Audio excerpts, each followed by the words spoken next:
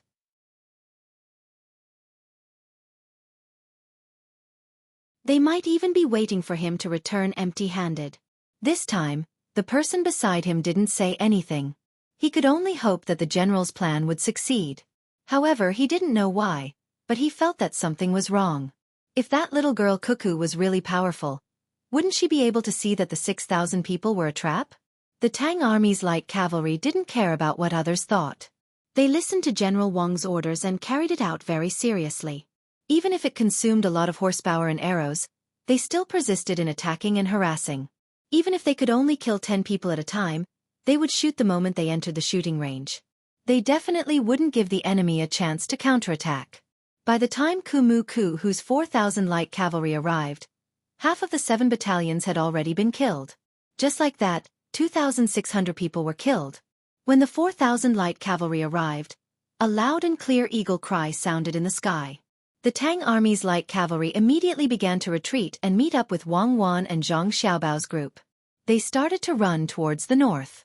However, their speed was obviously not as fast as before. The horses' noses were constantly blowing out white gas. The 4,000 light cavalry who came with a purpose didn't care about their own injured people. They urged their horses to chase after them. Each one of them had their bows and arrows ready. When they were within the shooting range, they would shoot. This distance was not a normal distance. The other party's horses were still running forward. Furthermore, they were in the wind, so they had to be very close to them. The Tubo people's shooting range was not enough. However, the Tang army's shooting range was enough. Each of them continuously turned around and shot without aiming. They let the Tubo people completely understand how difficult it was to chase after the light cavalry.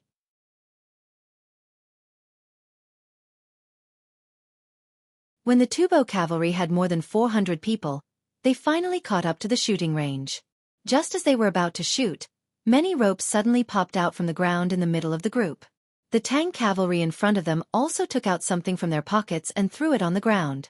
It was a triangular nail-shaped wooden block that they made when they were resting in the forest. When the Tubo people's horses stepped on these wooden blocks, they couldn't run anymore. Although it wasn't as powerful as iron, it wasn't too bad. Those who were caught by the ropes directly jumped down from the horses or were pressed down by the horses. There was no way for them to escape. Half of the Tubo cavalry were directly taken down. The remaining half didn't need to chase after them. They were all carefully controlling their horses to walk the maze. At this time, a rain of spears suddenly shot out from the forest, followed by shouts of killing. Xueqi shouted excitedly in the sky. It was very clever and didn't come down to do any sneak attacks. It was also afraid of being shot by the arrows. Perhaps it knew that it had completed a very important task and sent the 4,000 people here to prepare. The remaining Tubo cavalry knew that they were finished. Zhang Xiaobao and Wang Wan also thought so. They didn't turn back to continue attacking. They led their people to rest and prepare for the next battle. At this time, Xueqi was running with all his might with 5,000 light infantry. He had received the order to set off in advance. He bypassed the main battlefield and advanced towards the villages where the Tang army was hiding in the east. He wanted to ambush the main force of the Tang army that was retreating. He ran until he was almost out of breath, but he didn't dare to think about resting. Speed was the most important thing in war. If he didn't make it in time because of laziness, then he didn't need to live anymore. The position in the east was indeed good. He didn't see any Tang army scouts, nor did he find the bodies of his own people killed here. Xueqi felt that he was about to make a great contribution. But he didn't know that if he didn't run to the north and continued to go east, he would have found the 4,000 people of the Tang army that retreated to Pengzhou. Among them, there were more than 1,000 local people. With his 5,000 people, he could definitely easily take down these 4,000 people who didn't have much fighting power. After Zhang Xiaobao and Wang Wan rested for a while and recovered a lot of strength, most of the 4,000 pursuing cavalry had been dealt with. Only the slowest ones at the back were lucky enough to go back and report. Every dead person was replaced and the horses that could still be used were brought back. Of the 4,000 chasing horses, only 700 were still usable. The rest were finished. Zhang Xiaobao and Wang Wan led people to cut the horse meat. They also filled the first pile of water bags in the nearby river with water. They collected the bows and arrows of the Tubo people and distributed them to those who didn't have them. After all these things were done, Xueqi's troops also ran into the village for a short rest. They were waiting for an ambush in a while. Wang Wan didn't give him a chance to rest. She led everyone in the direction of the village. When Xueqi first found this group of people, she and Xiao Bao were frightened. They thought that this group of people went to chase after the retreating logisticians. Kahu didn't slow down with his 5,000 people. They had already arrived at the place where the 8 battalions were located. There were 6,000 people in the 8 battalions. Now, there were only 3,000 who could still fight. More than 2,600 people died, and the rest were seriously injured. It could be said that the losses were heavy.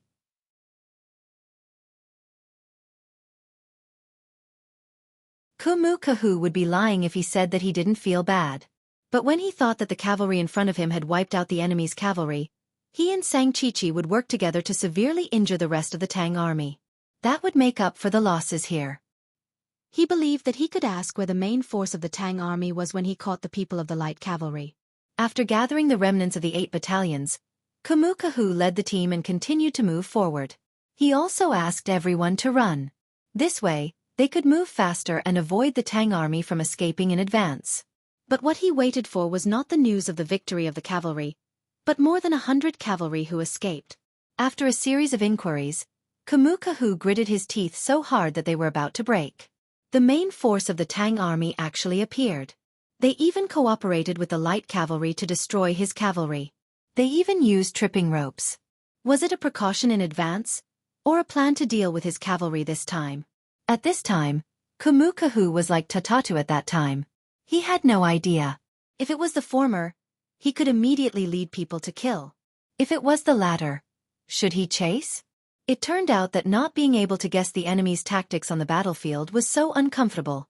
Chase, no matter what, I have to see the main force of the Tang army. It's best to see what that little girl looks like. I have to figure it out. Kumyuk made up his mind. The group continued to run forward. After an hour, he saw the corpses of people and horses. Needless to say, they were killed by spears one after another. The blood gathered together and flowed into the river in the east, overflowing the pits left by the horses. When the Tubo people saw this scene, they felt a chill in their hearts. How ruthless a 9-year-old girl was. It was obvious that the people on the ground were the last ones to be stabbed. It was the same for the horses. None of them were left alive.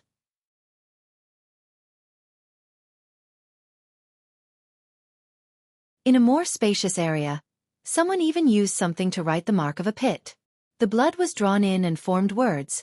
Tubo words. Tubo plotted to destroy the Yangtze River embankment and directly killed 1655 people of Wangjiang in Suzhou. Today, I ask you, Tubo, do you still dare to do it?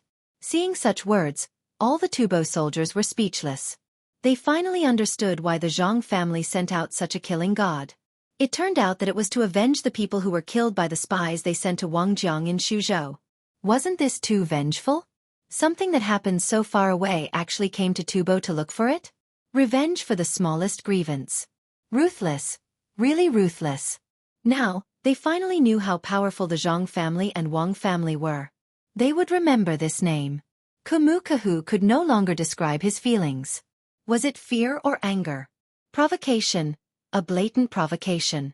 Being questioned by a 9-year-old girl using the blood of their own people in such a condescending manner. This was a challenge to a country with one person's ambition. No matter what he thought in his heart, no matter whether he answered or not, he was at a disadvantage and had no face left. Chase, I want to tear her apart with my own hands. Chase after her and fight it out. I want to see how they can escape. The anger in Kahu's heart was finally suppressed by fear. He was a general. If he could swallow this insult and let others threaten his own country, wouldn't he still be human? More than 7,000 Tubo soldiers also thought the same. If they retreated or stopped, wouldn't it be telling the 9-year-old girl that they didn't dare to do it? If that was really the case, they should just find a rope and hang themselves. It was a shame. There was no need to mention the grievance in their hearts. More than 7,000 people ran madly following the tracks. When they reached the front, they were all dumbfounded. The 5,000 people led by Xueqi were being surrounded and shot by the 7,000 cavalry. From the looks of it, more than 1,000 people had already fallen. Kahu finally understood one thing. The Tang army that he was thinking about just now was prepared with ropes and specifically targeted him. Half of the bait he sent out was eaten. The 4,000 light cavalry could be said to be completely annihilated. Right now, this army that was supposed to be used for an ambush was found and killed by the other party.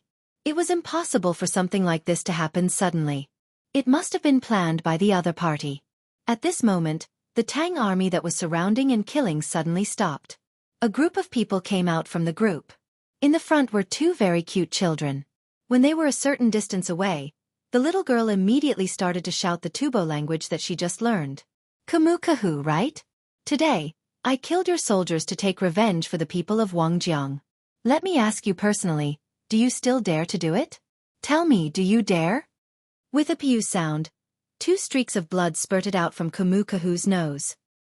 His body swayed and fell to the side.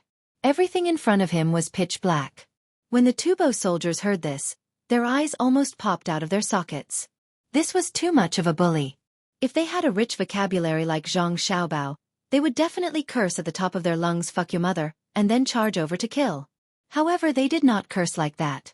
They all cursed their own words and charged over without a care for their lives. Retreat. Slowly wear them down. I don't believe it. When Wang Wan saw that the other party was charging, she turned her horse around and ran. The Tubo people did not care about the speed of the other party as they chased after them with all their might.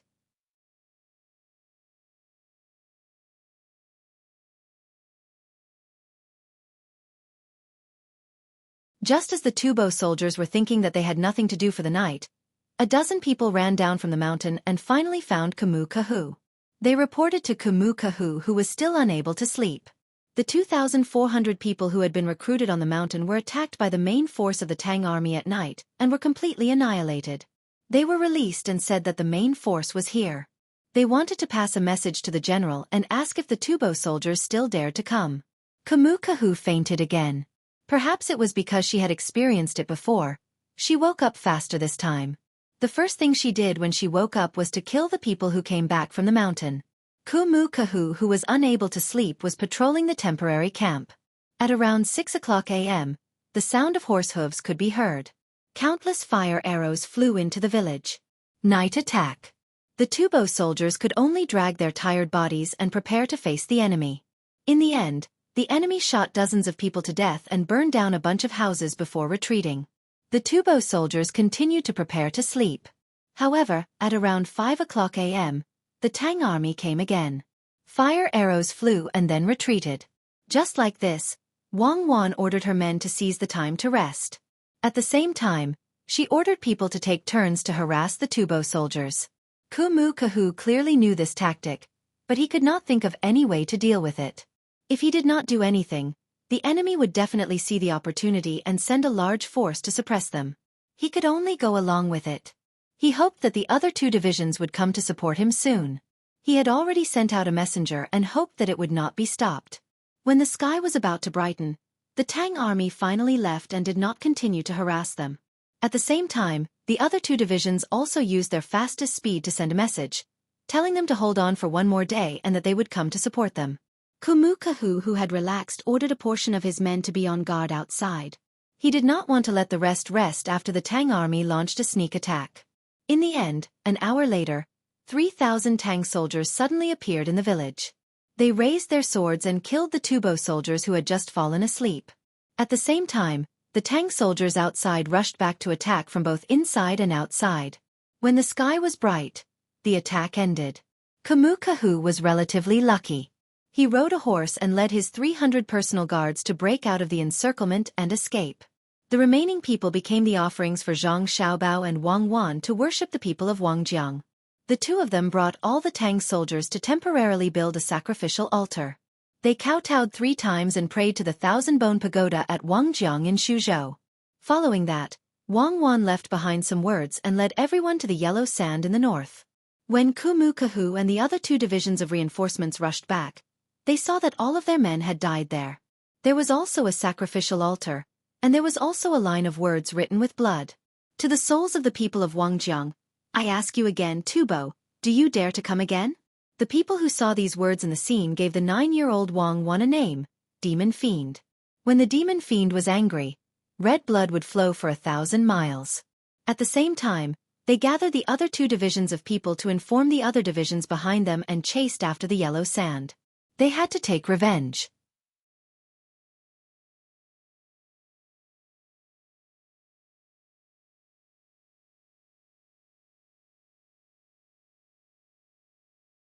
Chapter 631.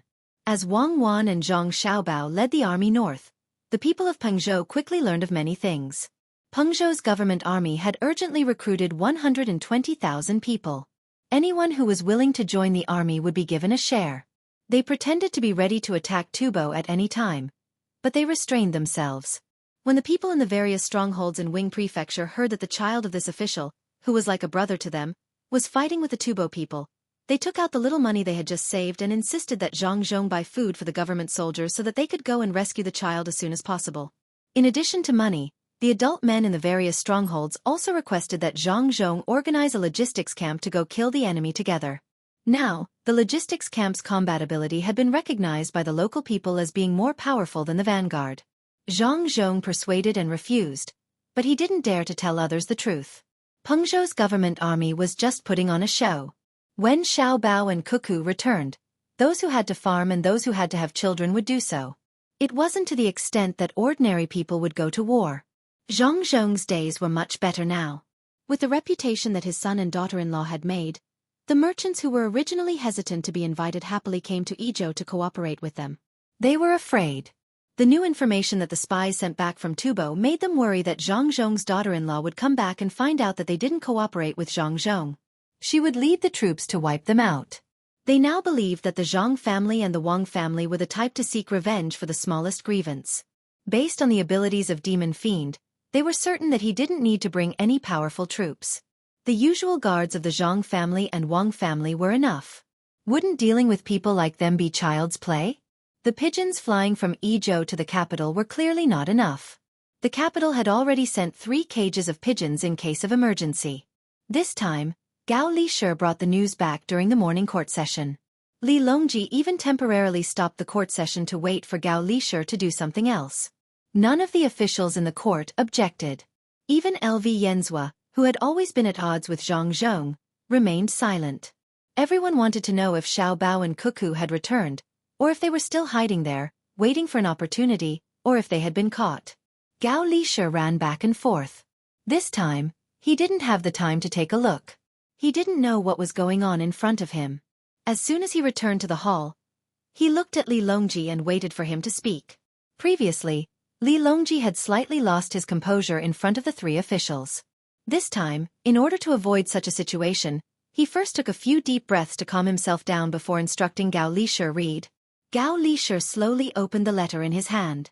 After swallowing a mouthful of saliva to soothe his throat, he read, "This official, by Go, Yao Chongqin, the commander of the logistics camp in Yizhou, Great General Xueqi, after defeating 13,000 Tufan soldiers, hid in a few villages near the Dachuan River.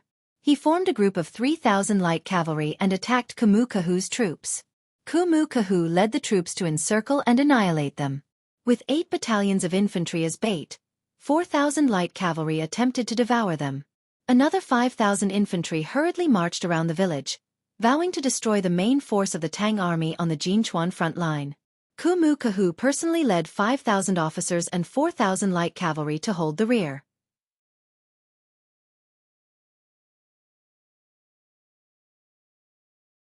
One day later, 8 battalions of infantry successfully lured Xueqi, exhausting his horses, dispersing his arrows, and exhausting his soldiers. When the 4,000 light cavalry arrived, Xueqi's light cavalry was already exhausted. When he read this, Gao Lishir's hand trembled. His throat suddenly became dry. He didn't make a sound and looked down. The people in the court felt their hearts skip a beat. It was over. Li Longji, who had long been mentally prepared, still couldn't control himself. His expression changed as he angrily said, "Read." "Yes." Only then did Gao Lishir realize that when he didn't make a sound and continued to read, his expression became a lot better. By this time Xueqi had led the light cavalry to kill more than 2,600 of the 8 battalions of infantry. When they encountered the enemy's light cavalry, they ran with all their might, luring the Tufan's light cavalry to pursue them. Later on, they ambushed the 4,000 Tang army on the mountain, tripping the horses and throwing spears. When Xueqi led 5,000 men to arrive, the 4,000 light cavalry were all gone. Then they drew blood on the ground, saying that the common people of Wangjiang and Suzhou had died miserably. This disaster was attributed to Tufan. Would Tufan dare? Furious, Xueqi led his troops to continue the pursuit.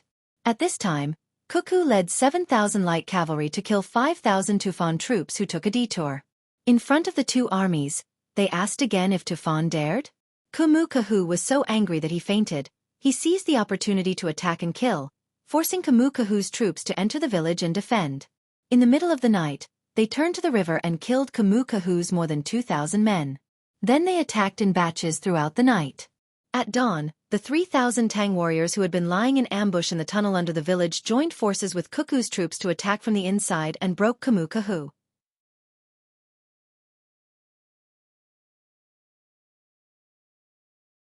Xueqi took advantage of the chaos to escape and led the other two troops to rendezvous.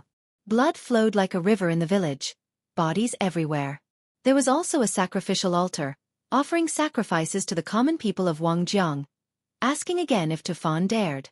Tufan's two troops pursued again, pointing their swords to the yellow sand. Xueqi was a demon.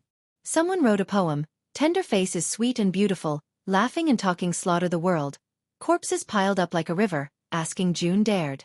The more Gao Lisha recited, the better his mood was, the faster he recited. After he finished reciting, he was thirsty and snatched the cup specially made by the Zhang family from Zhang Shua's hand. He unscrewed the lid and gulped down a mouthful of water. Zhang Shua did not have any intention to snatch the cup back. He was stunned for a moment before he said, Good kill, good question, let's see if Tufan still dared?" According to what you said, Xueqi and Xiao Bao have already led their men to kill more than 35,000 Tufan soldiers. If they could come back, they did not come back and instead led the two Tufan troops of 40,000 men to kill in the desert? The people who reacted nodded one after another. It seemed that Xueqi had not killed enough. Li Longji also picked up the cup of tea beside him and drank it. He usually did not drink when he was in court, but now he was afraid that he would reveal it because of his agitation. He used this as a cover and hid his face behind the cup. However, his heart was in turmoil. He did not expect that it was indeed that little lass, Xueqi, who was giving orders. This little lass was really capable, and her heart was really ruthless. She did not show any mercy when she killed people. He also had portraits of her and Xiao Bao here. These two were very good-looking children, especially when they smiled and showed two dimples. How could they kill until they vomited blood and corpses were everywhere and blood flowed like a river? How much hatred did this little lass have to become like this? The commoners of Wangjiang should be satisfied. In the future, if Zhang Zhong were to become an official somewhere, no one would dare to make a move against the commoners of that place. The de Montfien's reputation was built on human lives. Her delicate face was sweet and beautiful, and her laughter could slaughter the world. It was indeed so. Good, when she came back, he would not let her go out and raise her. When she grew up, wouldn't she be even more powerful? At that time, when there was a war elsewhere, if she really could not handle it, he would send her out. When Li Longji thought of this, he calmed down and passed the cup of water to the side. Wei Wei looked at all the civil and military officials in the imperial court with a smile, waiting for them to calm down. All the officials in the hall were also digesting the news that they received. It would be a lie to say that they were not excited. More than 35,000 Tubo people were killed, and the Tubo soldiers were toyed with. Especially when they were asked, it was truly too delightful. Of course, there was also one person who was feeling afraid while feeling happy for the current dynasty. That person was LV Yenzhua. He knew that he had done a lot of bad things behind the scenes. Although he had never succeeded, he had still done it. Today, he even said that the emperor gave Xueqi and Xiao Bao too high an official position. If Xueqi were to know about this? All right, this matter has been settled. When the army returns in triumph, we will discuss the matter of the rewards. Where were we just now? Was it that Xueqi and Xiao Bao were given too high an official position? Then what position should they be demoted to? Or was it like what LV Qing said, that the two children should not be given official positions? LV Qing, say something else.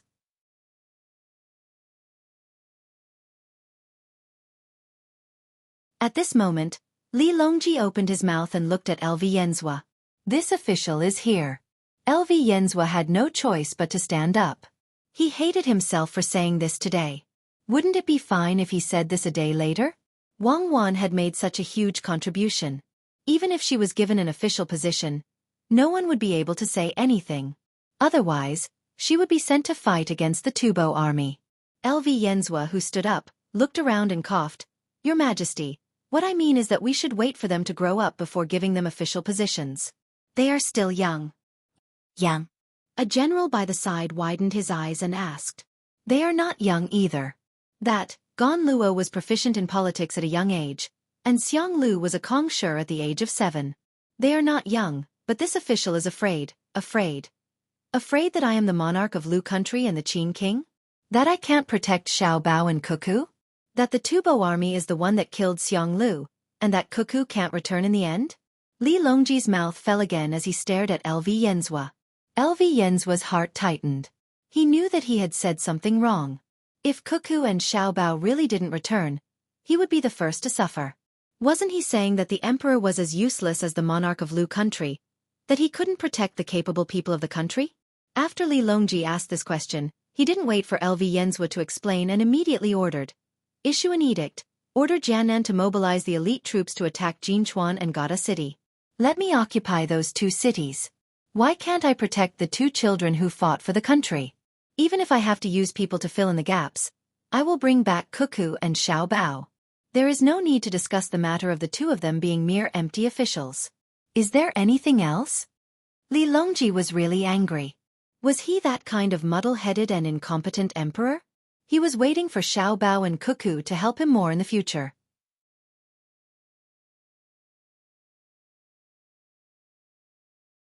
Not to mention that the 2 adorable children had an expert to teach them.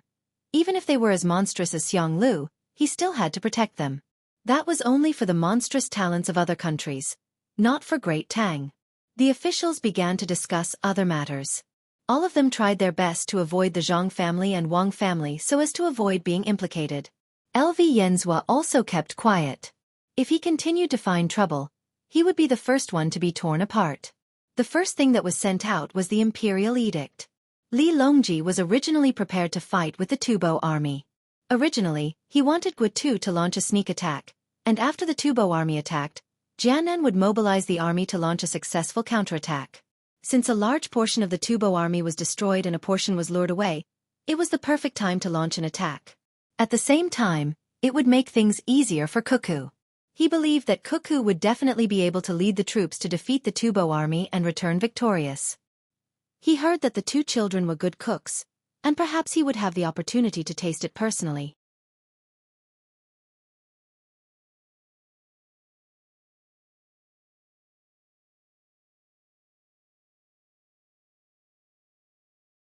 Chapter 632.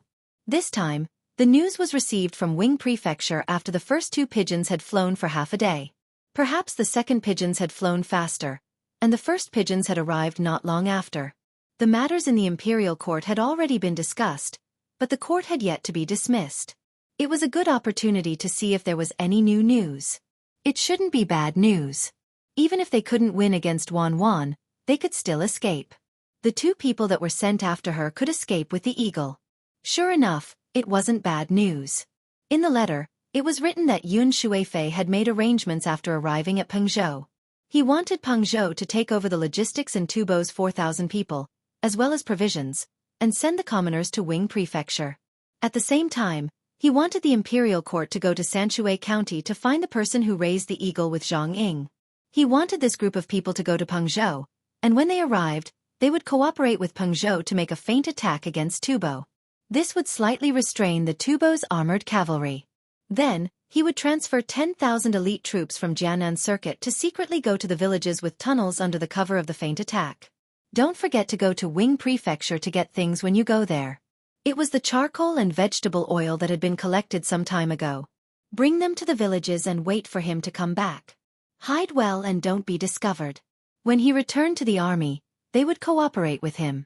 He wanted to send a general who didn't need to be too capable, but had to be obedient. When the officials in the imperial court heard this news, Some of them sucked in a breath of cold air. Cuckoo, this little lass, was too formidable, right?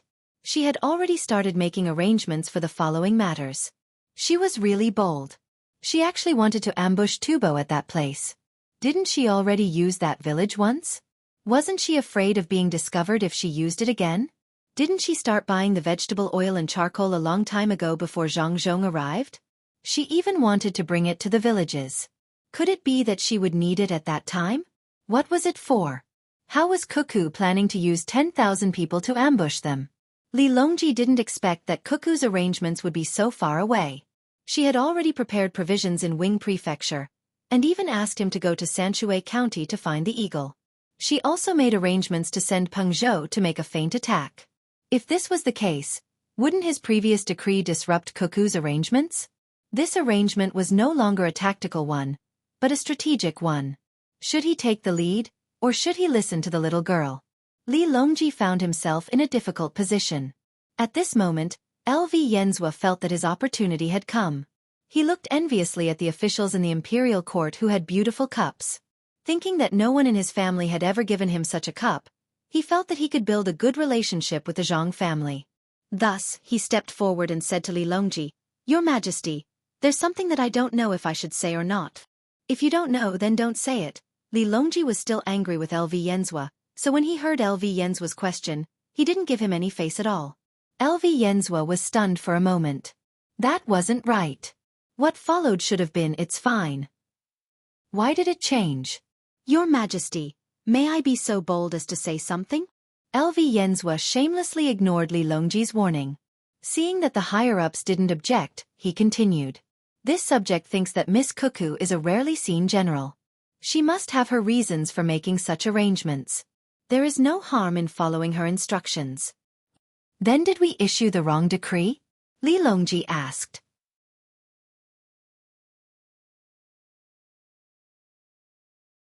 "No, how could your Majesty be wrong? Cuckoo isn't wrong either. This subject thinks that Cuckoo had Peng Zhou feign an attack because she was afraid that the generals leading the army would be at a disadvantage. After all, the Tufan cavalry was mobilized, so she had Falcon follow. She was worried about the other generals and didn't understand them well.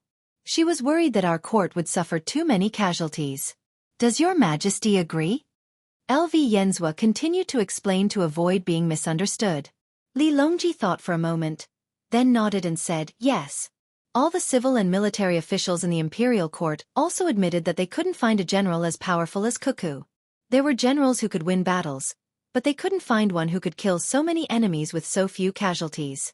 It wasn't like in the past, when there were still many famous generals. Seeing that the emperor agreed, LV Yenzhua continued, "However, our court can't always let Cuckoo lead the army every time there is a battle. Wouldn't our court have no one? Your Majesty can send troops from Jiannan Circuit. At the same time, send 10,000 elite soldiers to follow Cuckoo's instructions. As for the deployment, Cuckoo is a famous general and will adjust accordingly. If your Majesty agrees, this subject will personally go to Sanxue County to train the Falcon to coordinate with our court's march. This subject's neck was stiff last night and has already had someone check it. The effect wasn't good. This subject also wants to go to Dei Hospital to have a look." In order to ease the atmosphere, LV Yenzhua shook his head. He really felt that he couldn't move. All the officials in the imperial court laughed. Even Li Longji didn't have a sullen expression like before. In that case, Minister LV will be tired from the journey. Li Longji also wanted to see if Cuckoo could immediately adjust according to the layout. In his mind, Wang Wan was already a famous general.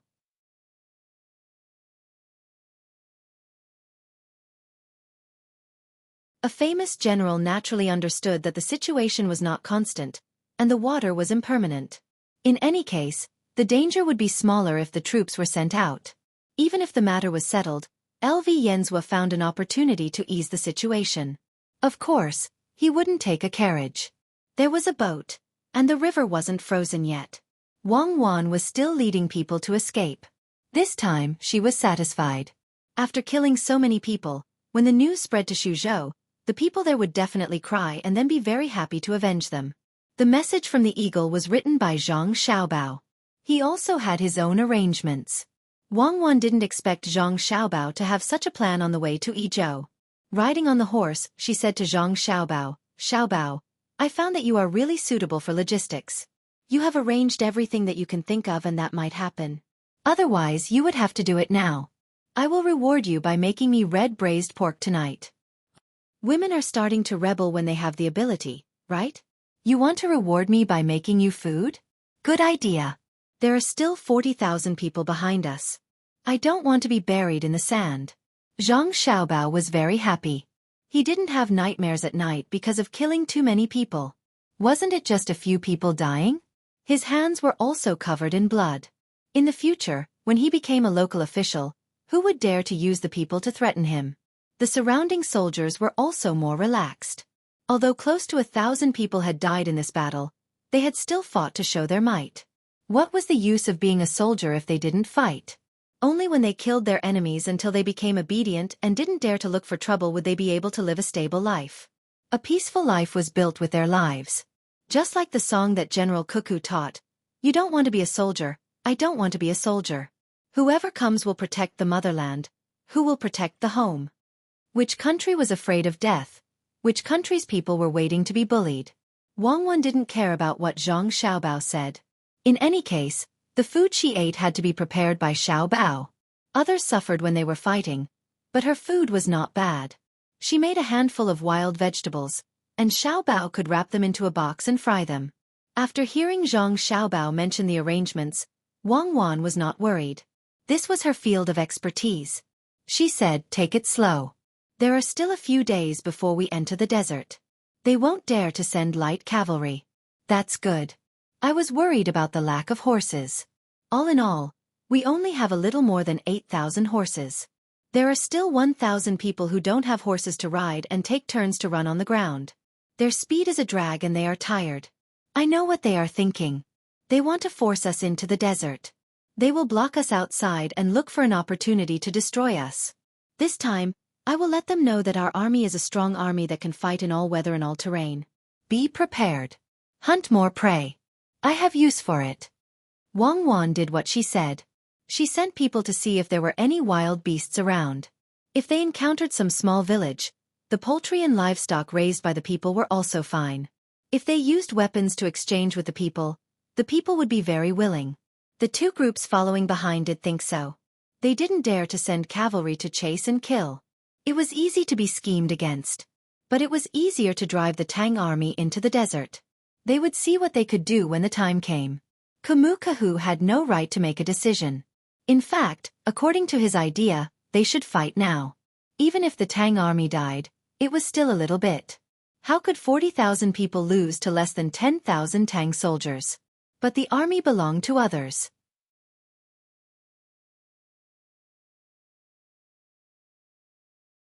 He couldn't command it. He was only allowed to go with the troops because they pitted him.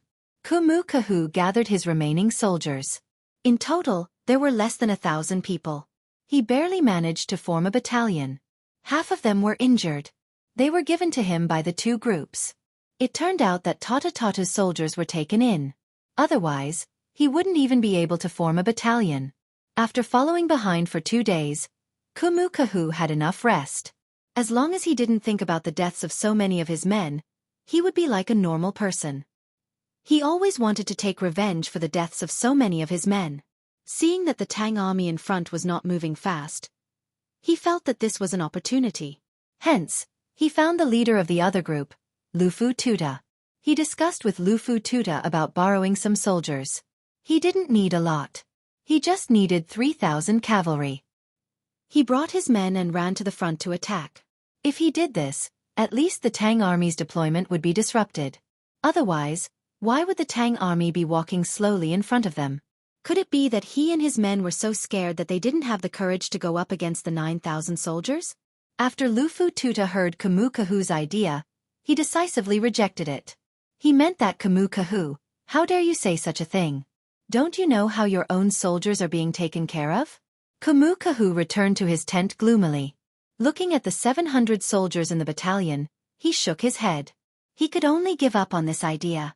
He felt like he had lost an opportunity, but Lufu Tuta was tempted. The reason he rejected Kumu Ku was because he didn't want Kumu Ku to succeed. If that happened, Kumu Ku would be able to make up for his loss. That wouldn't do. The reason why he let Kumu Ku follow was because he had fought with the Tang army before. Even if he lost, he would still understand the Tang army in some aspects.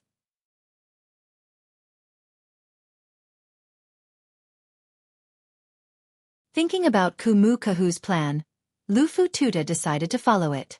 Wang Wan and Zhang Xiaobao were still busy with their preparations when Xue Yun flew to Pengzhou. It would probably take another 2 hours before it returned with news. Very quickly, night fell. Zhang Xiaobao baked spring pancakes for Wang Wan, braised some wild vegetables with salt, stir-fried some shredded meat with rabbit meat and made a bowl of soup with some bird's egg that he picked up. Although the ingredients were few and simple, the taste was not bad. Wang Wan rolled up a pancake and said to Zhang Xiaobao, "When we go back, why don't we open a small shop and find 2 people to be workers? I'll be in charge of the accounts and you'll cook. We have a big shop. Why don't you say that I'll be in charge of the accounts? I'm familiar with this. If I don't do it well and just lose money, won't I die of exhaustion if the food is delicious?" Xue Yun is back. Let's see what it says. Zhang Xiaobao watched Wang Wan eat. He was happy that Wang Wan was enjoying it. Of course, he felt that it would be better if Wang Wan could watch him eat. At this time, Xue Yun flapped its wings and landed.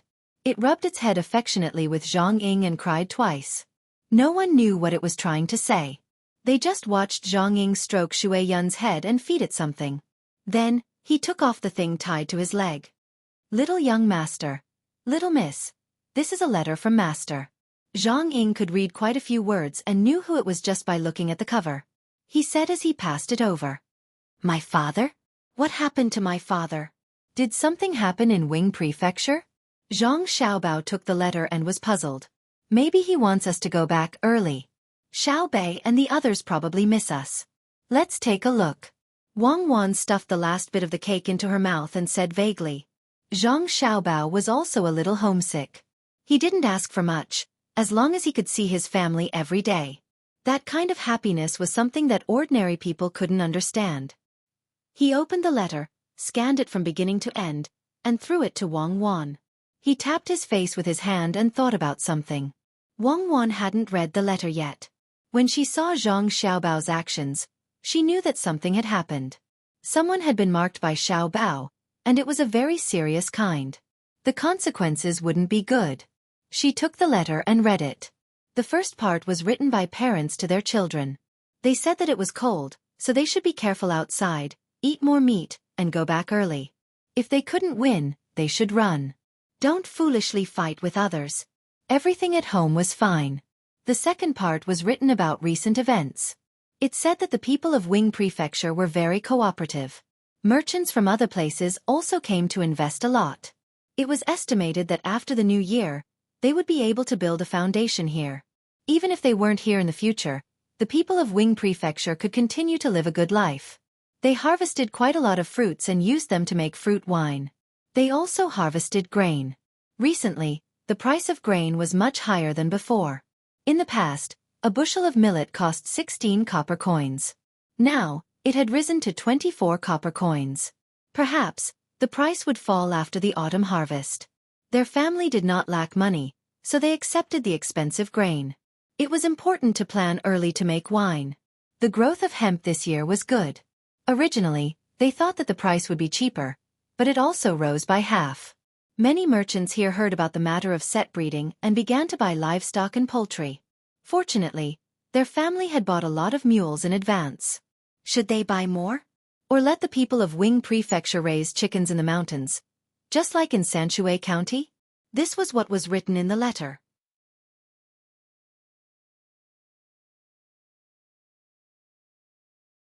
It didn't mention who was scheming, who didn't cooperate, or what kind of decree the imperial court had sent. It seemed very normal. Wang Wan was puzzled. What was in the letter that made Zhang Xiaobao do such a scheming action? After waiting for a while, Wang Wan saw that Zhang Xiaobao was still meditating. Finally, she couldn't help but ask, "Xiaobao, are you in trouble? You've never thought about things for such a long time before." Zhang Xiaobao shook his head, took the letter, and read it from beginning to end. He threw it aside and said, "Troublesome, it's really troublesome. If I were at home it would be easier. I ran so far away and can't do it at any time." Say, in an economic war, how slow is slow, and how fast is fast. When it's slow, it can be done for a year and slowly plan. When it's fast, it's a race against time. If it's slow, it can't be done. If it's a step late, it can't be done. Isn't this troublesome? I asked you to read the letter. Did the letter say that it's an economic war? Wang Wan took the letter and read it carefully. There was nothing wrong with it. It was normal for the price of grain to rise. Now that the autumn harvest was coming, it was the time for the last round of price increases. Then the price would drop a lot. Zhang Xiaobao nodded and said, "Yes, an economic war, and it's coming fiercely. If I'm not wrong, it must be someone from Tubo behind the scenes. He's a master. Why haven't I heard of such a talent in Tubo? If I were in Wing Prefecture now, I wouldn't be afraid. Can he overturn the heavens?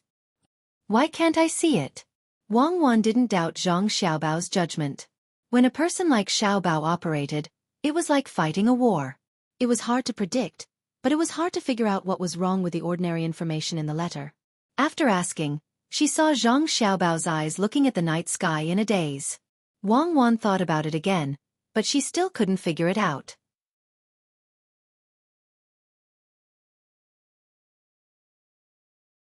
She nudged Zhang Xiaobao and asked, "Don't tell me that's your perception?" "Perception? Oh, perception is sometimes right and sometimes wrong. I believe in perception, but I believe in data analysis more. Let me tell you. Look, the price of grain has risen. It's normal. It's the last price increase before the autumn harvest, and then it should fall. Fortunately, we can make a profit in the process and buy the farmer's grain at a low price. The price of hemp has risen. It's normal. Hemp is also a crop, and it's spread. Ordinary people don't see any problems. After all, my father's reputation is there. Looking at it separately, everything is under control, but it's not normal when they are put together. In the simplest way, the oil companies in our country are carrying out a unified rectification in order to obtain greater profits in the future, so as to improve the oil refining technology and standardize it. What do you think the consequences will be?" Zhang Xiaobao asked Wang Wan after analyzing a little. "Consequences? Of course, the price of refined oil will rise. But this behavior is wrong. The rectification can't be unified. It needs to be done in batches. Otherwise it will have a bad impact on society. Isn't it obvious that they are shouting at the state?" Wang Wan followed Zhang Xiaobao's train of thought. "That's right. The reason why the oil companies are doing this must be because of the political faction behind them, especially when they're about to change industries. This is because it doesn't just affect refined oil, but also the overall economic environment of a society. The stability of prices is supported by productivity and the transportation industry. The unified rectification of the oil companies is using their own losses to threaten a certain faction. What if they restrict electricity? The transportation costs increase, and the energy consumption increase. Just these two factors at the same time can cause the price of social goods to rise by more than 40%. Zhang Xiaobao analyzed the things that might happen to him and Wang Wan at that time, and then said, "What I want to say now is what my father wrote in the letter. Our plan to rearing livestock includes livestock, but only pigs. The rearing of sheep and cows is still under experiment. My father said in the letter that the price of livestock and poultry will rise, and so will the price of grain and hemp. The problem lies in my father's words. Fortunately, my family bought a lot of mules in advance.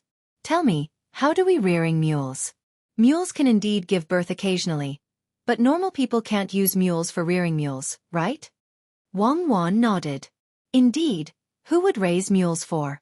Could it be that they were not preparing to give birth? If it's according to what you said, it's really the Tibetans behind the scenes.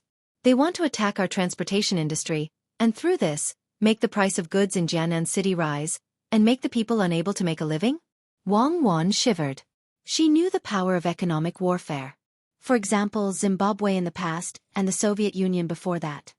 No, if that's the case, I really don't care. What's there to attack in the transportation industry? We don't have trains, cars, or planes here. We don't need animals to pull the goods. Don't we still have boats to transport them by water? Zhang Xiaobao shook his head. When Wang Wan heard Zhang Xiaobao's words, she suddenly realized that it was impossible to do things that were not in her field. When it came to war, Xiaobao could only think of ways to replenish his supplies. He was unable to give timely and reasonable commands, and he could not come up with too many tactical arrangements. But when it came to economics, it was definitely Xiaobao's world. When a letter was sent over, he could see the traces of war in it with just a glance.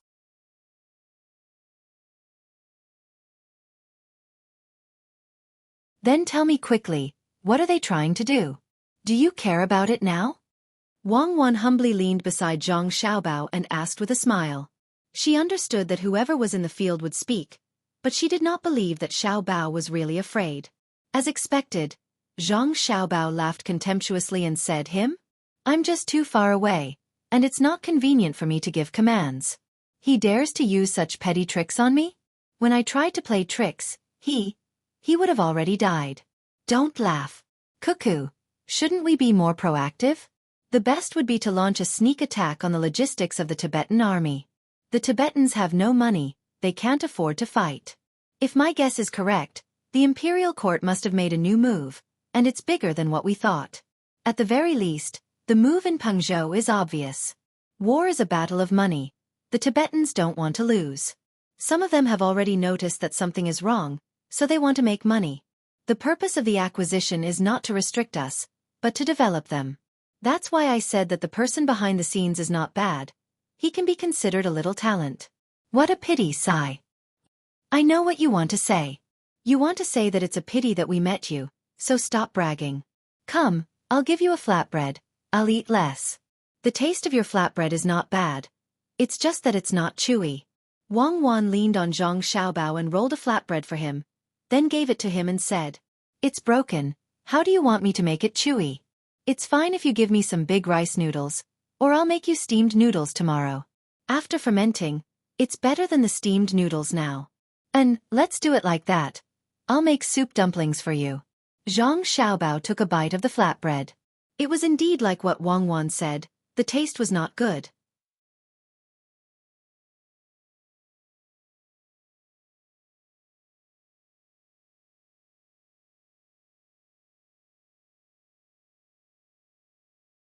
Chapter 633. Wang Wan kept feeding Zhang Xiaobao the pancake until Zhang Xiaobao opened his mouth and said, Tubo realized that they don't have enough money and can't afford to fight, but they don't want to admit defeat. This is mainly because of you. Don't think that you only led 10,000 people back and forth to fight, but Tubo mobilized a lot of people. They can't keep up with the logistics. They are also waiting for the autumn harvest, but they can't not come after us. At the same time, they have to guard against the main forces of the Tang army. If it was in the past, they should be the ones to collect more taxes from the people of their own country. But this time, a person who thinks that he is powerful suddenly appeared, so they came up with a plan. If I were to name this plan, it would be a contract selling operation. In fact, it is almost the same as cash flow. As long as there is a sum of money, they can use this money to buy assets, such as houses or food. When they are buying, they can discuss and give a portion of it. When they don't have any other money, they don't want this money. Then, through the operation, they can change this agreement slightly and be able to borrow money from other banks. If it were me, I would sign 2 contracts. One is the successful transaction contract, and the other is the subsequent repayment contract. It is just to trick people into trusting me. I think that person is doing the same, unless he has more money to operate. Then what is the use of this kind of false proof of assets? It can be exchanged for more cash. Wang Wan still understood this point. Zhang Xiaobao nodded and said, Yes, it is to use this to exchange for money, and then use this money to buy local food and livestock, causing the price of everything to increase. But he shouldn't have bought mules.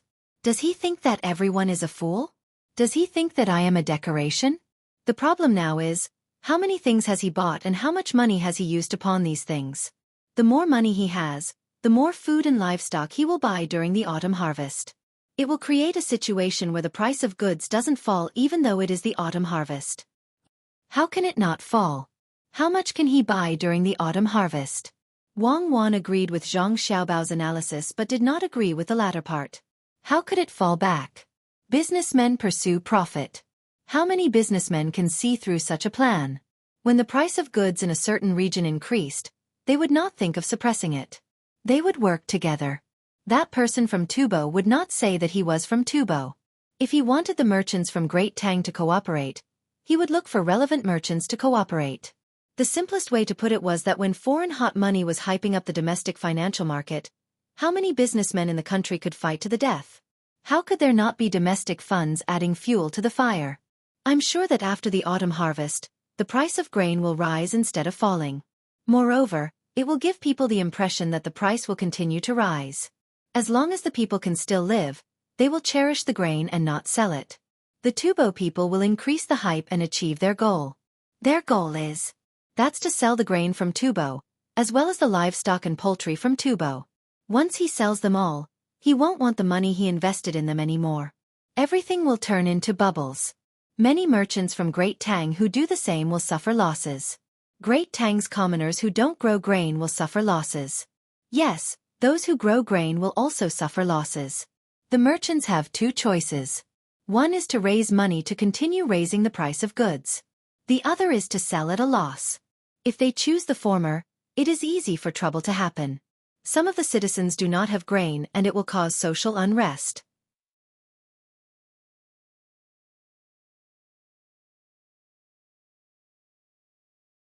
If they choose the latter, once they sell their grain, the price of all the goods will fall again and again.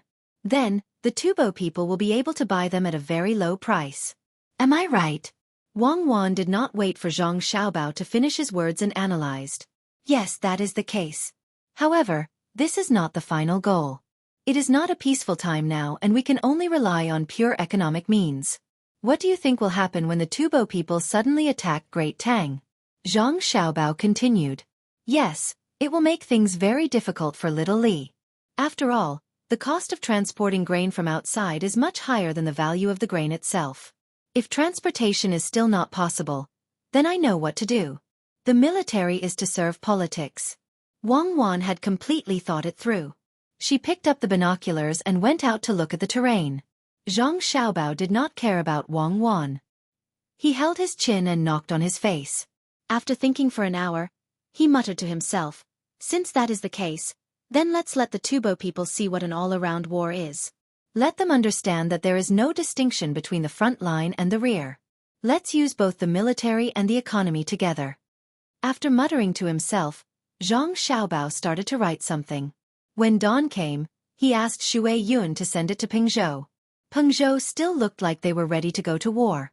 They did not know that someone was fighting an economic war with them. Even Zhang Zhong did not expect that a letter he wrote would decide someone else's fate. Until 2 days later, when a horse that was about to die of exhaustion rushed over, Zhang Zhong saw the news that was delivered and realized how great of a thing he had done. He wrote a letter that had a huge impact on the current situation. After changing his handwriting and copying it again, Zhang Zhong sent the letter to Old Man Pai and the other two. He immediately went to make arrangements.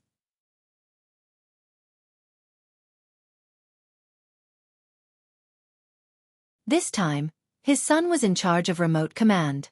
The people in the inner courtyard of Zhang family and Wang family were mobilized and were very busy. Even Jiang Wang family, who usually only cared about her own family's matters, had no choice but to stand up and cooperate.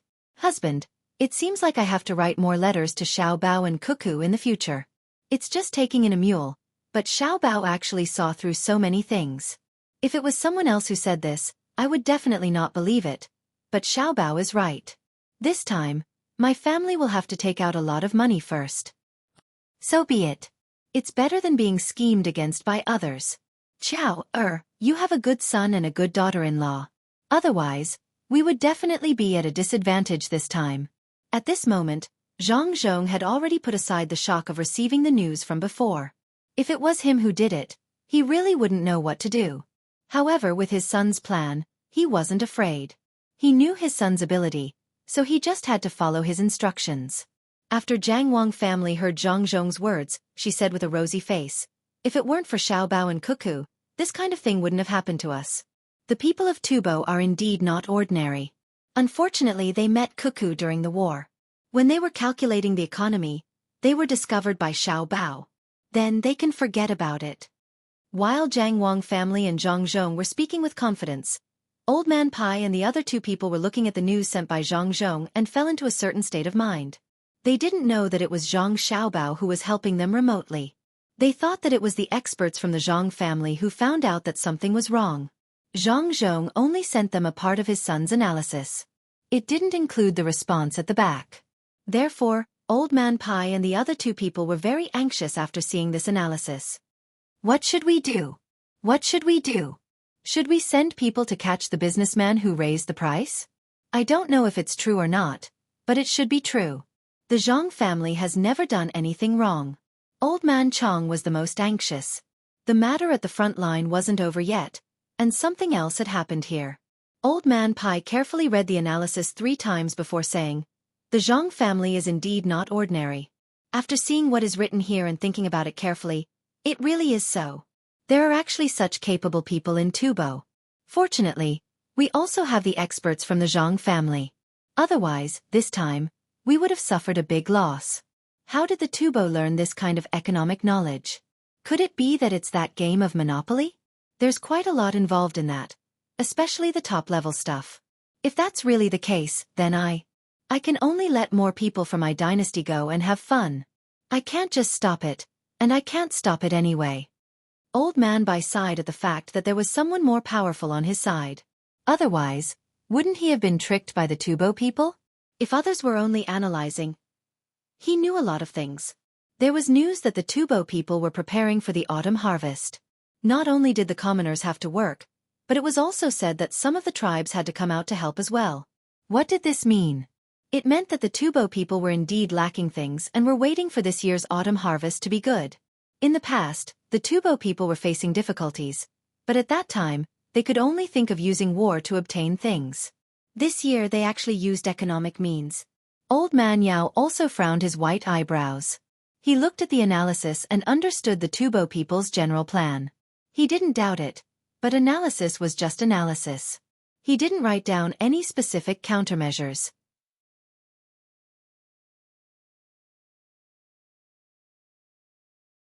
Could it be that there was no way? He really didn't want to believe that the experts of the Zhang family couldn't come up with a countermeasure. How was that possible? If there was really no countermeasure, what was the point of analyzing?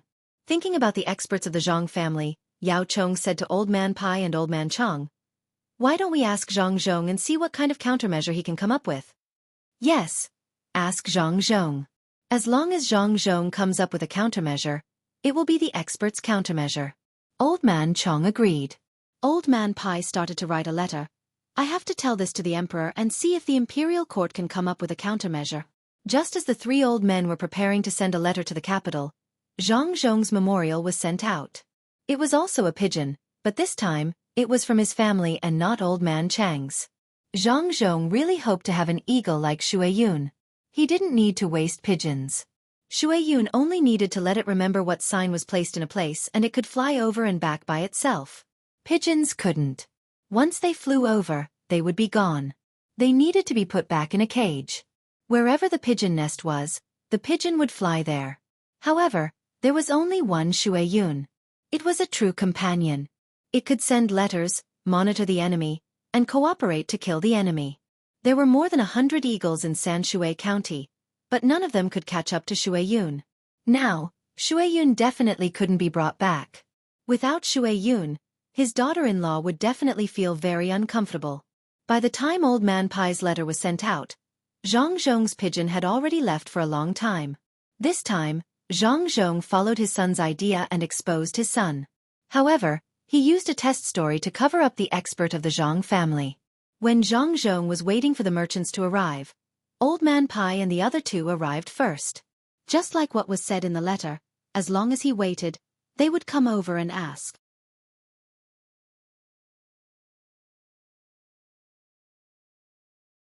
Then they would cooperate with him. It was indeed correct. "Yongqing, why do I feel that the tea we drank last time tasted wrong? Don't tell me you used other teas to make up the numbers?" Old Man Pai spoke as soon as he saw Zhang Zhong. Zhang Zhong thought to himself, "You can keep pretending.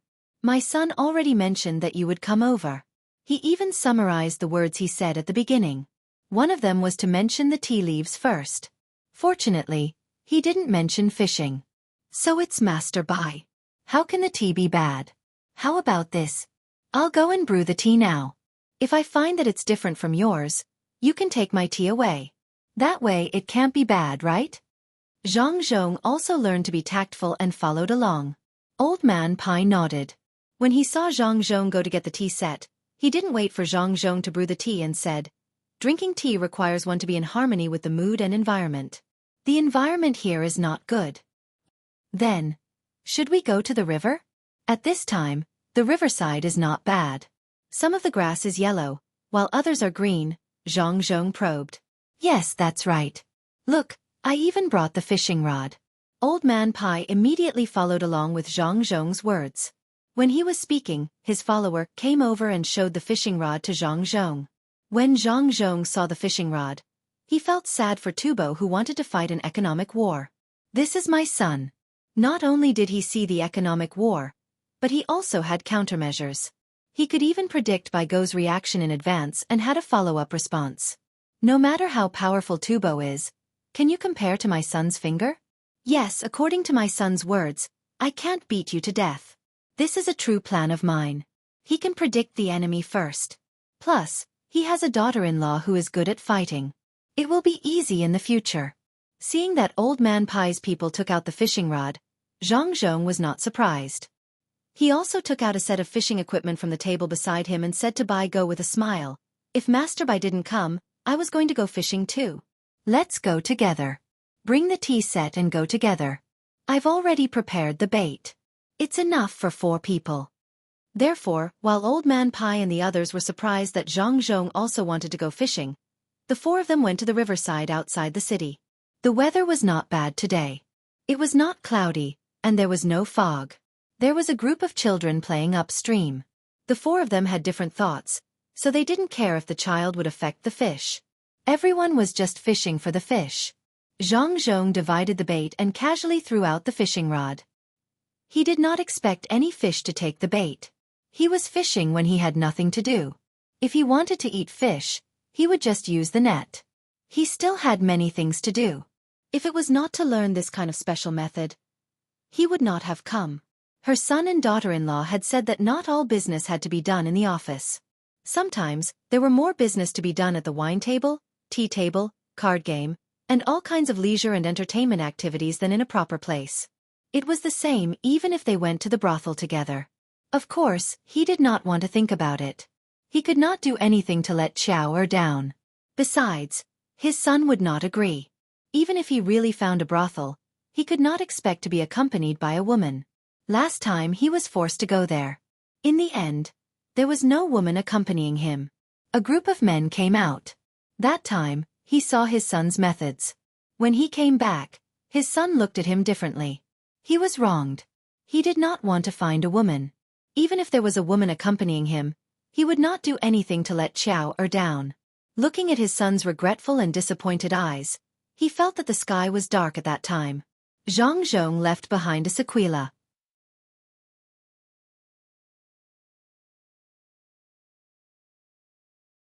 Whenever he was about to talk about business with someone else, he would remember what happened in the past. That one time was enough. If anyone fucking dragged him to the brothel again, he would fall out with that person. This was because he did not have a woman. If his son could not take care of himself, and a woman came out, how many people would die? Whoever dragged him should go and make arrangements for his funeral. Zhang Zhong's thoughts flew away while he was fishing. Old Man Pai changed the bait a few times, but he still did not catch anything. Thus he said to Zhang Zhong, "Yongqing, I just realized that fishing is also a skill. You know that the fish are in the water, and you also know that the fish need to eat, but sometimes you are not in a hurry to catch the fish. Just now I was in a hurry, so the fish did not eat the bait. Don't you think so?" Zhang Zhong also put away his fishing rod and changed the bait. When he heard Old Man Pai's words, he glanced over and thought to himself, "Sure enough, my son was right. This old man likes to play with people when he is fishing. Lord Bai can actually see the skill in fishing. I admire you. I don't know how to fish. I just remembered today. I had nothing to do, so I asked someone to prepare a fishing rod. Maybe it's because the fishing rod is not good. I am not sure. Zhang Zhong followed the steps written by his son. The small book also included this. According to his son, it was because he had been in contact with a fish for a long time and was familiar with it. It was a part of psychology. Old Man Pai waved his hand. Rather than saying that the fishing rod is not good, how can the fishing rod of the Zhang family not be good? Then you won't be able to find a good fishing rod in this world. To put it bluntly, only your father-in-law can come up with a few ideas in this area. It's a pity that you can't go and take a look like him. He hasn't been doing too well recently.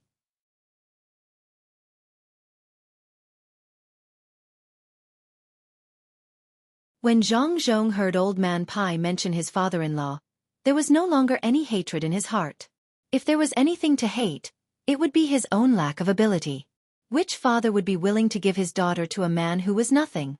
If Xiao Bao was bad, would the Wang family have let Xueqi stay in their home? Thus he said, Lord Taishan is indeed quite free. When Xiao Bao and Xueqi come back, let them go and take a look. Then bring along Xiao Bao and Xueqi. Xiao Bao and Xueqi are sensible and won't cause trouble. That's good. This old man has a long tongue. Let me say something. After all, we are a family. The knowledge of fishing is easy to learn, but the knowledge of fishing is not easy to learn. Between people, just like between a man and a fish, there is always the existence of benefits. Or to put it bluntly, it is called seducing each other. Don't you think so? Old Man Pai then changed the topic to fishing. Yes, after hearing what Lord Bai said, it's really like that. Zhang Zhong didn't have a script now. His son didn't expect to mention this matter either. Then Yongqing, what do you think about the economy? Is it the same as fishing? For example, if someone from Tubo wants to do something in this area, do you think he's a fish or a fisherman? Old Man Pai put the bait and threw the hook in. Of course he's a fish. No matter how good Tubo's economic warfare is, it still depends on who the opponent is. It's still too early to be a fisherman. He has to learn. Give him 10 years, and it's already not bad if he can roughly learn it. Does he really think that he is so free in the water and can hide behind other fish to eat the bait? Lord Bai, don't worry. Not all fish are so smart. It's just that it takes a lot of effort for one person to fish. If it's a fish in the water, Lord Bai, Lord Yao, and Uncle Zhang will fish together, then it will be easy. Zhang Zhong was relieved and finally returned to a normal topic.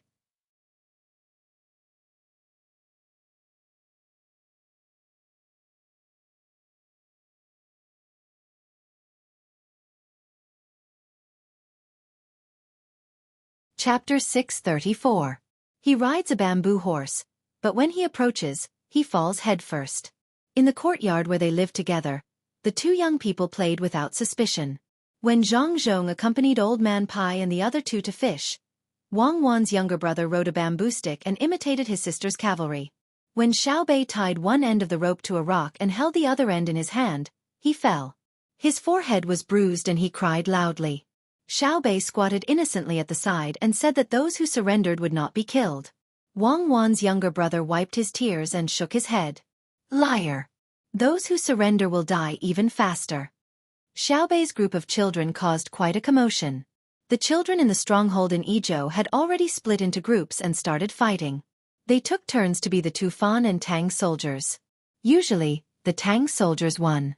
If the Tufan army won, they would have to start all over again until they were defeated. How could the Tufan army win? This kind of game originally existed, but now it had a clear position. It was not the officials catching the thieves, but the Tang army fighting against the Tufan army. The commoners did not care about how the children in their homes made a ruckus. As long as they did not cause trouble and played with the other children, it was fine. Occasionally, when they were happy, they would tell the children what they heard about the battle. They would exaggerate and embellish the story. Even the storytelling style used by Zhang Xiaobao and Wang Wan in the Little Pear Garden in Huayuan County was copied and told in restaurants and tea shops. The commoners were also willing to listen. Even if they had heard it many times, even if the versions were different, they would still listen attentively and feel comfortable. Gradually, it formed a trend of the whole people resisting the Tufan army. In the past, Blind Huang brought along a granddaughter to sing poems for others to make a living. Every time he raised a granddaughter, he would find a decent person for his granddaughter to marry. After that, he would find another granddaughter in a desolate place to teach her how to sing. In the past 20 years, he had already raised 3 granddaughters. Just as he was preparing to find another granddaughter to sing and earn money, he suddenly discovered the profession of storytelling. He felt that he could also learn how to earn some money. After learning for 2 years with the knowledge of traveling extensively, he really did learn it. Because there were too many storytellers in the capital, there were only a few jokes that he could tell. Blind Huang, who was determined to find more opportunities, came all the way from the capital to Jiannan Circuit. As he walked, he told jokes, and he really did manage to save up some money. After arriving at this place, he found that there were indeed many stories that he could tell. After inquiring with the commoners who knew the general situation for a few days, he made up his own stories. Narrowing his eyes, he found the Yishui city at the intersection of the Great River and the Yishui River. In the city, there was a restaurant called the Linjiang Restaurant. It was 3 stories high and took up 10 zhang of the street.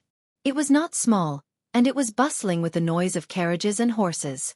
The waiters in charge of welcoming customers were coming in and out of the restaurant. With just a glance, one could tell that the business was good.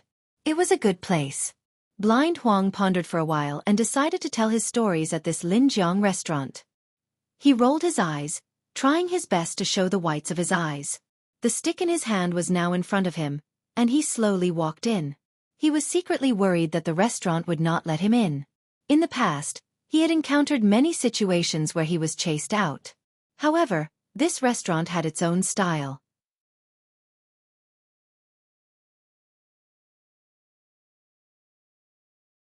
It did not matter if you were walking, riding a horse, or sitting in a carriage.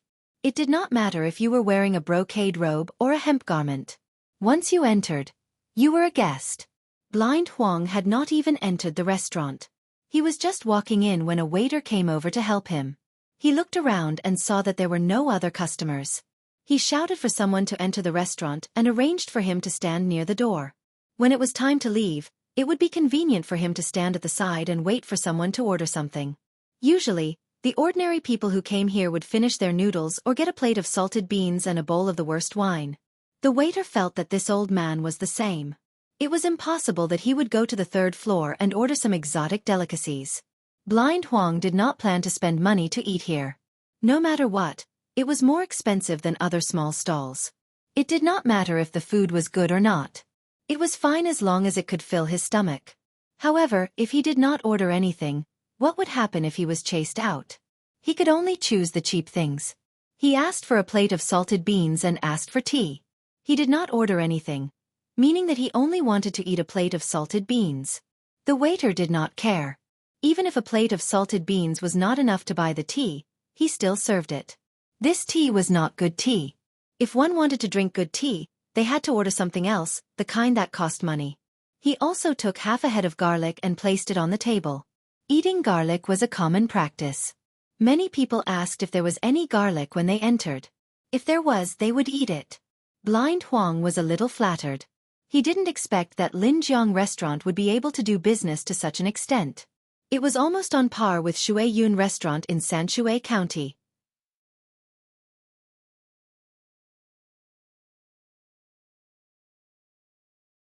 Over there, no matter what they ordered, even the cheapest 1 copper coin dish would be given 4 small plates. Of course, beggars did not need to go through the front door. They would wait at the back. If there were leftovers, they would naturally bring them. Even if there were times when there were no leftovers, there would be leftovers and a large wooden barrel filled with vegetable soup. In terms of benevolence, Between the Clouds and the Water looked down on its peers.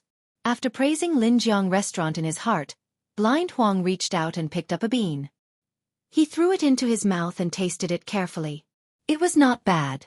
There was also the fragrance of anise. If only there was a bowl of wine.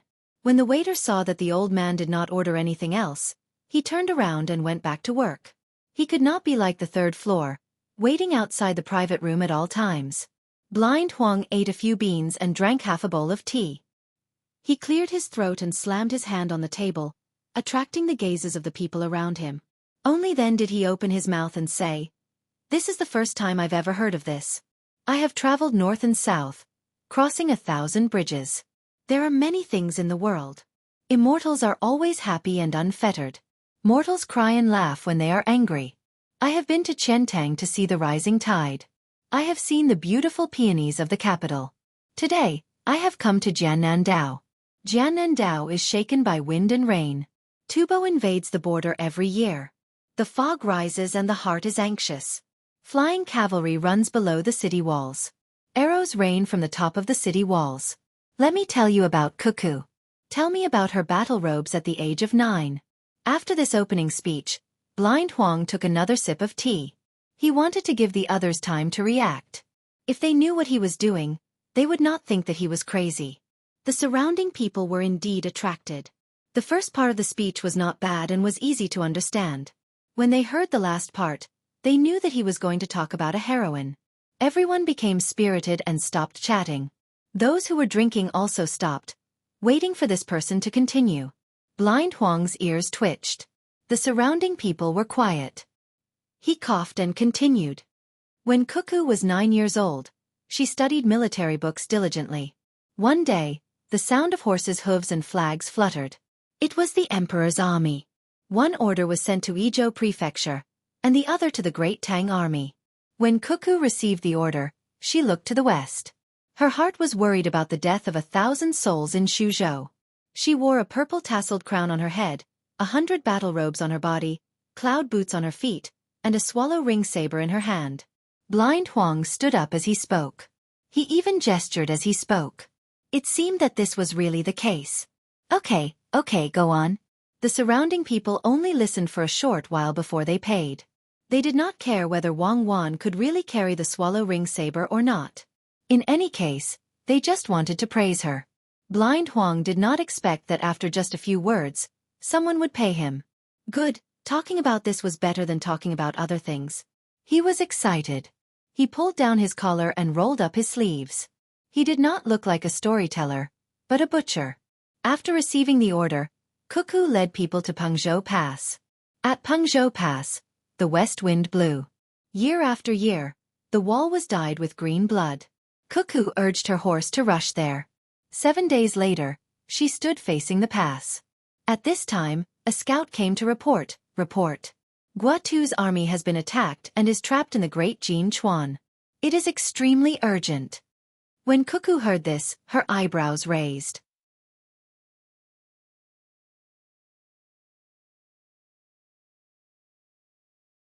She held the swallow ring saber in front of her and shouted angrily, "Hey!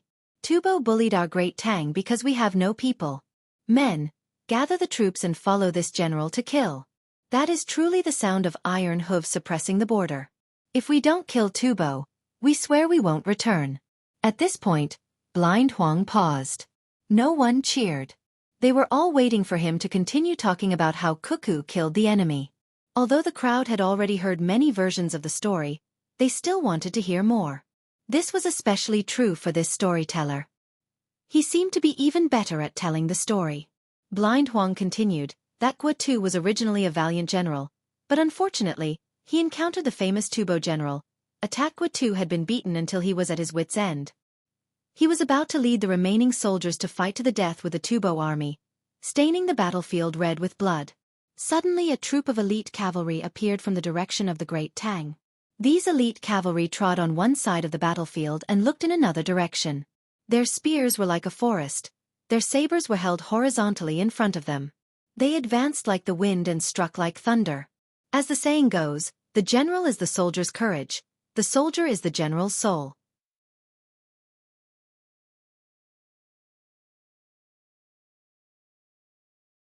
How could good well said? It's the logistics camp in Yizhou. We don't need too many powerful soldiers to fight Tufan. The logistics camp is enough. Speak quick. The audience continued to shout, and the sound of money being thrown increased. It wasn't just the people around Blind Huang who were excited. Even the people who had just entered and heard the last few words were equally excited. Boss Qi, listen, there's another person talking about Xueqi. This one seems to be better than the others. This time, Xueqi has really done a great service to the country. Good job killing her. What does Boss Qi think? Among the people who had just entered, one of them asked the person who was standing in front of the crowd. The corner of Boss Chi's mouth twitched. Wei Wei nodded. Good good. What a good demoness cuckoo. What a good Ejo logistics camp. Good. Good job killing her.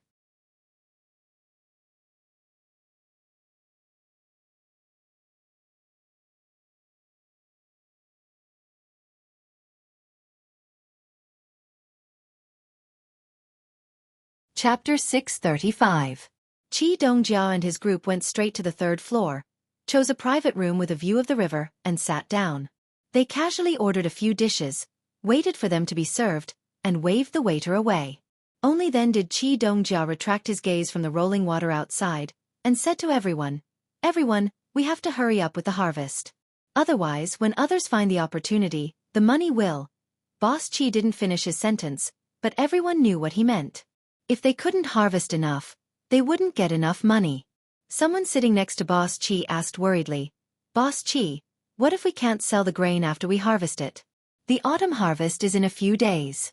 Usually, we should slow down the harvest. After the autumn harvest, we will continue to harvest.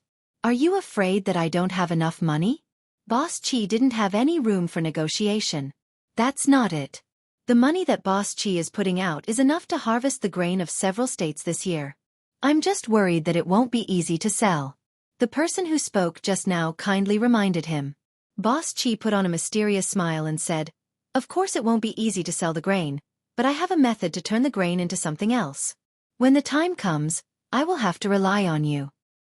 Well said, well said. Since Boss Qi has a plan, we will harvest enough grain. As for the higher-ups investigating, if someone investigates, I will do my best. Don't worry, I have already arranged everything. After we harvest the grain, we will all be rich together. Come drink. Boss Qi said confidently to everyone. He raised his cup and drank with everyone. Zhang Zhong was still fishing by the river. He didn't catch a single big fish, only a few small fish. He estimated that 4 people's fish would be enough to make fish soup for the little ones. If they wanted to eat braised fish, they would have to wait until they were big enough. Old Man Pai changed the bait once. With a shake of his wrist, he threw the hook into the river. He looked at the children bathing upstream and said to Zhang Zhong, "Yongqing, since we are going to fish together, shouldn't we go upstream?" "Lord Bai, you must be joking. It's just a fish, so there's no need to go so far. The middle reaches will do. There should be some children in the middle reaches who can't resist the temptation and help the fish hide. They might even release the fish that is hooked. Lord Bai, you just need to control the children in the middle reaches. I'll do the work in the lower reaches." Zhang Zhong said to Old Man Bai as he retracted his pole and pinched the hook in his hand. The bait had been eaten and the fish had not been caught. Old Man Pai looked at Zhang Zhong in surprise. When did Zhang Zhong learn to speak like this? Moreover, from their words, it could be heard that the Zhang family didn't care at all this time. They seemed to be very confident. Could it be that the Tubo people were so easy to deal with? Or could it be that the ability of the master of the Zhang family had reached an unfathomable level? Zhang Zhong seemed to have seen through Old Man Pai's thoughts and said, "This time, Xiao Bao will be in charge. It's time for him to train. It's just that the Xueqi is flying here and there. I'm afraid that it will delay the battle over there. When the other hunters come over, send a few more. Although they can't be compared to the Xueqi, they can still help to check the enemy's situation." Xiao Bao? He's in charge? Could it be? Old Man Pai was shocked. He was worried that something had happened to the master of the Zhang family. Did he feel that he couldn't do it and wanted to test Cuckoo and Xiao Bao in advance? Once the 2 kids succeed, the expert can rest assured and leave. This wouldn't do. The master had done a lot for the Tang Empire. No matter what, he had to have a title and be conferred a title. Moreover, he hadn't met the master yet.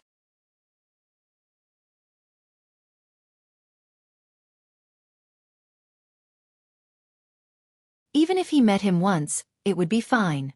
Zhang Zhong understood the meaning behind Old Man Pai's words and sighed in his heart. How could there be a master?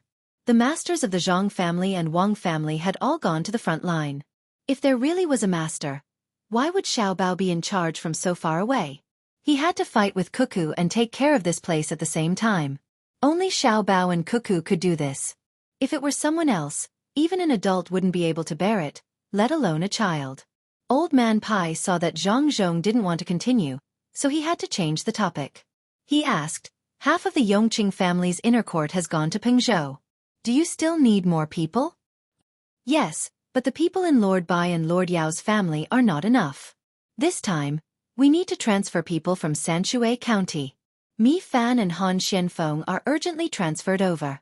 Together with Xueqi, the three of them are enough to deal with the Tibetans. Zhang Zhong didn't expect that in his son's letter, he would ask for those two people to be transferred over. What was the use of those two people? Old Man Pai knew of Xueqi. Back then, he was in charge of setting the price at the market beside the Wang family's river. In the past, the Gu family was a very ordinary farmer in Zhuangzi. He wasn't valued by the Gu family. However, when it came to the Zhang family, it was different. He never did anything that was assigned to him. The Zhang family's ability to judge people was also extraordinary. Today, the two people that were transferred over through the military station were perhaps the other trump cards of the Zhang family, just like Zhang Ying and Zhang Lang. Who would have thought that the two people sent by Song Jinggong would be so powerful? Not to mention searching for people. Just the two of them, 2 dogs, and 1 eagle were able to find Xiao Bao and Cuckoo. They actually killed 290 Tibetans and seized 285 horses.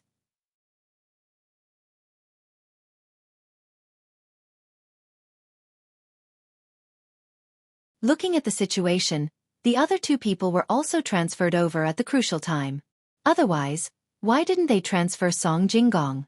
Song Jinggong was in charge of a region, so there was no doubt about his ability.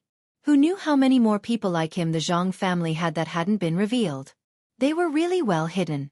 Old Man Yao listened at the side. What he was most concerned about was whether this mission was really controlled by Xiao Bao from a distance. If they really won, when Xiao Bao and Cuckoo returned, would they continue to be idle like they had nothing to do, or would they be given actual positions? Xiao Bao and Cuckoo were second-level nominal positions, one for civil affairs and one for military affairs. Zhang Zhong's position should also be raised. Otherwise, it wouldn't be right for an adult to have a lower position than his 9-year-old son. Old Man Yao thought about it and really couldn't understand at the moment. He might as well let others worry about it. He asked Zhang Zhong, Yongqing, when will the real fishing begin? It's better to have a detailed plan. We'll start right away. I'll give you the plan later. Xiao Bao has already done it. Please help me take a look and see if there's anything missing. The child is still young, so he might not have thought it through. Zhang Zhong's goal was achieved, so he didn't want to fish anymore. He put away his pole and left. He even said a few words of modesty for his son. He didn't believe that the 3 old men would be able to see any problems with his son's plan. He had already looked at it, but he didn't understand it. He would have to wait for the next plan to come back. 2 pigeons spread their wings and flew towards the capital to get Mi Fan and Han Xianfeng. When they passed by the capital, they had to ask if anything had happened in the imperial court. There probably weren't any rewards, so those people were too stingy. The sky gradually darkened, and the wind grew stronger. Wang Wan went to observe the terrain last night. She didn't find any good ideas. The 2 tribes of Tubo actually kept a little distance from each other. They didn't even send out scouts. They just followed the traces left behind. If they wanted to attack, it was like facing a turtle. They couldn't find a place to attack.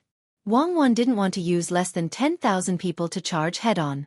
Although she hoped that others would use normal methods to fight, she didn't like it. There were too many people who died in a head-on battle. Unless they were forced to the point of no return, they could only face the enemy head-on. Otherwise, she preferred to plan slowly. She would eat a little bit at a time. When she ate more than enough, it would be enough. She would use guerrilla warfare to fight.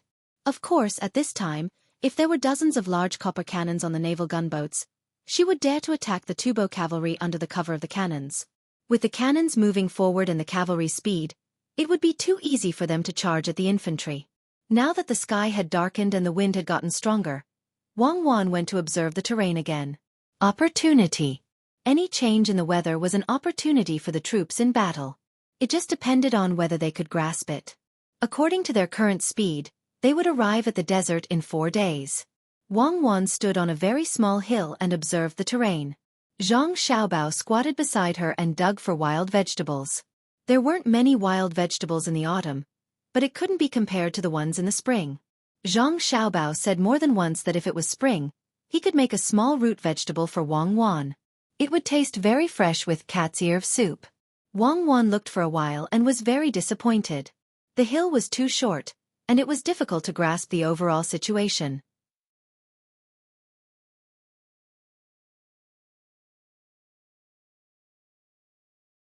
She turned her head and shouted to Zhang Ying, who was at the foot of the hill. "Call Xueqi over. Catch me and take me to the sky to have a look." Zhang Ying was a little worried, but he still made a net with a leather rope and sent it to Wang Wan. He let Wang Wan put it on, tied a piece of wood to the leather rope, and called Xueqi to catch her. Xueqi was indeed obedient and did what it was told. It didn't know how it communicated with Zhang Ying, but it flew up and slowly swooped down to catch Wang Wan. Wang Wan held the binoculars in one hand and grabbed Xueqi's foot with the other. She was afraid that Xueqi would be happy and let go of its claws. One person and one eagle flew up and hovered high in the sky. Wang Wan's field of vision widened, and she looked left and right happily. After a while, she put away the binoculars, took out a piece of cloth from her body, and threw it out. Zhang Ying saw the cloth and whistled. Xueqi slowly swooped down again. When Wang Wan's foot was about to touch the ground, it let go of its claws. Wang Wan rolled forward with the force, jumped up and said to Zhang Xiaobao, "It's flying." "They're flying. How satisfying. If I were to raise 100 of these eagles, wouldn't I be able to form an aerial unit? I think that if we can find a way to find more than 100 Xueqi, it's better to spend the energy on research. Maybe we can even build an airplane. Have you thought of how to scheme against people?" Zhang Xiaobao looked at the Xueqi that had landed on Zhang Ying's shoulder and was rubbing its head against his face. He dispelled Wang Wan's unrealistic fantasy. "I thought of it. It's going to rain, and the traces on the ground will be obvious when it rains. We were prepared and knew in advance that we were going to the desert, so we brought a lot of supplies. There are 40,000 people in Tubo, and they didn't steal as many horses as we did. How much food can they bring with them? Didn't you want to use salt to pickle vegetables? Now we have it."